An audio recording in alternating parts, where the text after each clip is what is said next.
India में एक ऐसा ब्रेकफास्ट है जिसे लोग मसल बिल्डिंग के लिए, फैट लॉस के लिए और हेल्दी ईटिंग के लिए सबके लिए परफेक्ट मानते हैं और उसका नाम है पोहा। इनफैक्ट सेलिब्रिटीज से भी आप लोगों ने ये कहते हुए सुना होगा कि वो अपने ब्रेकफास्ट में पोहा ऐड करते हैं। अब वाकई में वो अपने ब्रेकफास्ट में पोहा खाते हैं या नहीं ये तो मुझे नहीं पता, बट हाँ कहते हुए मैंने जरूर सुना है। आज के वीडियो में हम जानेंगे कि क्या पोहा एक्चुअल में हेल्दी है या नहीं।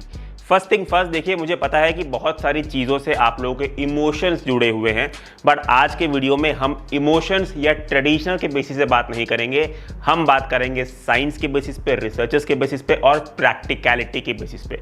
आज के वीडियो में मैं आप लोग को बताऊंगा पोहा बॉडी में एग्जैक्टली क्या करता है, क्यों सिर्फ पोहा ब्रेकफास्ट में प्रॉब्लम क्रिएट कर सकता है, कैसे सेम पोहा को हेल्दी भी बनाया जा सकता है। सबसे पहले बेसिक समझते हैं कि पोहा एक्चुअल में है क्या। Poha is equal to flattened rice, और राइस का मेजर कंपोनेंट क्या होता है? Carbohydrate, mostly starch. प्रोटीन की बात करें तो वो बहुत कम होता है, डाइटरी फाइबर बहुत कम होता है और हेल्दी फैट्स ऑलमोस्ट नेग्लिजिबल होता है। मतलब न्यूट्रिशनली अगर आप पोहा की प्रोफाइल को देखेंगे तो ये एक कार्ब हैवी फूड है। रिसर्च भी ये शो करती है कि commonly marketed white rice flakes या व्हाइट पोहा फाइबर डिप्लीटेड और हाईली स्टार्च होते हैं। प्रॉब्लम क्या है? जब भी कोई फूड लो फाइबर वाला होता है, लो प्रोटीन होता है और हाई स्टार्च होता है तो उसका डाइजेशन फास्ट होता है, ब्लड ग्लूकोज रैपिडली इंक्रीज करता है, जिसे हम बोलते हैं ग्लाइसेमिक रिस्पॉन्स। ग्लाइसेमिक इंडेक्स या जीआई बेसिकली मेजर करता है कि कोई कार्ब फूड ब्लड शुगर कितनी जल्दी रेज करता है। पोहा का जीआई फिक्स्ड नहीं होता, पोहा का जीआई मॉडरेट से हाई रेंज तक रिपोर्ट हुआ है। कुछ स्टडीज के अकॉर्डिंग पोहा का जीआई अराउंड 55 to 70 है, जो कि और भी हायर हो सकता है depending on processing and preparation method. अब सबसे बड़ी मिस्टेक क्या है? लोग सिर्फ एक बोल पोहा खा लेते हैं, ना प्रोटीन ना एनफ फाइबर, बस सिर्फ एक बोल पोहा, और उसके बाद बोलते हैं हमारा हेल्दी ब्रेकफास्ट हो गया। गलत। अगर आप सिर्फ पोहा खा रहे हैं तो आपका ब्रेकफास्ट मोस्टली कार्ब्स है, जिसकी वजह से आपको जल्दी भूख लगेगी, एनर्जी क्रैश होगा, क्रेविंग्स आएंगी और इंसुलिन स्पाइक भी ज्यादा होगा। रिसर्च और clinical nutrition experts repeatedly point करते हैं कि refined carb heavy breakfast blood sugar crash और फटीग क्रिएट कर सकते हैं। फैट लॉस के कॉन्टेक्स्ट में भी आप इस प्रॉब्लम को समझिए। लो प्रोटीन और लो फाइबर ब्रेकफास्ट का इशू क्या है कि आपको 2 घंटे बाद फिर भूख लगेगी, उसके बाद आप चाय बिस्किट खाएंगे, स्नैक्स करेंगे, क्रेविंग्स बढ़ती जाएंगी। प्लीज रिमेंबर, जो सटाइटी आती है वो मेनली आती है प्रोटीन से और फाइबर से। अब मसल बिल्डिंग के पर्सपेक्टिव से बात करते हैं। देखिए, अगर आप ब्रेकफास्ट में सिर्फ पोहा खा रहे हैं तो आप अपने मसल्स को प्रॉपर अमीनो एसिड्स की सप्लाई दे ही नहीं रहे हैं। देखिए, जो पोहा होता है वो एक लो प्रोटीन फूड है और मसल प्रोटीन सिंथेसिस के लिए प्रोटीन बहुत ही ज़रूरी है। अगर आप पोहा का न्यूट्रिशनल प्रोफाइल देखेंगे तो 100 ग्राम पोहा में आपको 81 ग्राम तो सिर्फ कार्बोहाइड्रेट मिलता है और सिर्फ 6 ग्राम प्रोटीन मिलता है। जो आप घर में एक बोल पोहा खाते हैं वो बनता है 30 ग्राम पोहा से।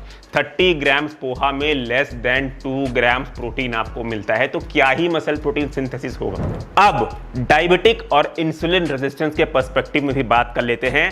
तो इंटरनेट पे आपको 2 तरीके के क्लेम्स मिलेंगे कि पोहा डायबिटिक फ्रेंडली है, और दूसरी ओर आपको ये क्लेम देखने को मिलेगा कि पोहा डेंजरस है। पर रियलिटी इन दोनों के मिडिल में है। साइंस क्या बोलती है? व्हाइट पोहा का ग्लाइसेमिक रेस्पॉन्स काफी वेरिएबल है, पोर्शन साइज मैटर करता है, प्रिपरेशन मैटर करती है, और किस चीज के साथ खा रहे हो वो सबसे ज्यादा मैटर करता है। स्टडी शो करते हैं कि ब्राउन और रेड पोहा की फाइबर प्रोफाइल बेटर होती है और ग्लाइसेमिक इंपैक्ट लो होता है as compare to regular white poha.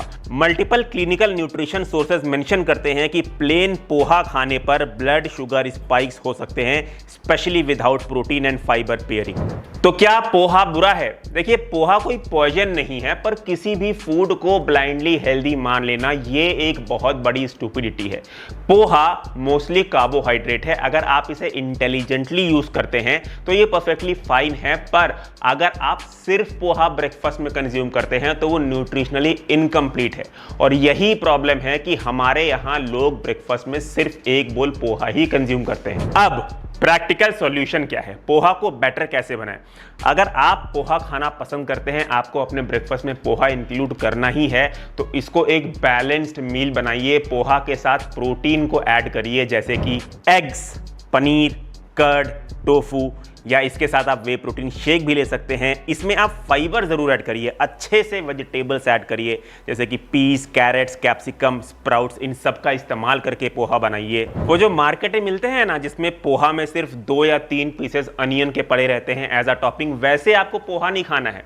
आपको वैरायटी ऑफ वेजिटेबल्स अच्छे से मिला के पोहा बनाना है, या फिर साइड में आप सैलड ले लें to increase the fibre content, और आप इसमें हेल्दी फैट्स भी ऐड करिए, जैसे कि पीनट्स। ऑल्सो आप मेक श्योर करें कि पोहा का पोर्शन भी आप कंट्रोल करके खा रहे हैं। तो इस तरह से आप अपने पोहा वाली मील को बेटर बना सकते हैं। अगर इसे और भी बेटर बनाना है तो आप अपने व्हाइट फ्लेक्स को रिप्लेस कर दीजिए रेड या ब्राउन फ्लेक्स के साथ। अब फाइनल वर्डिक्ट के बारे में बात करते हैं। तो देखिए, प्लेन पोहा एक हेल्दी ऑप्शन नहीं है। प्लेन पोहा एक कार्बोहाइड्रेट डोमिनेंट फूड सोर्स है, जिसमें प्रोटीन बहुत कम है, फाइबर बहुत कम है, हेल्दी फैट्स ऑलमोस्ट नेग्लिजिबल है। इसीलिए प्लेन पोहा किसी भी सिनारियो में, चाहे आपका कोई भी गोल क्यों ना हो, एक हेल्दी ब्रेकफास्ट ऑप्शन नहीं है।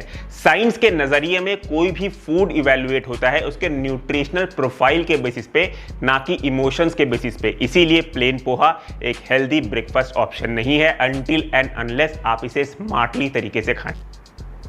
जय हिंद।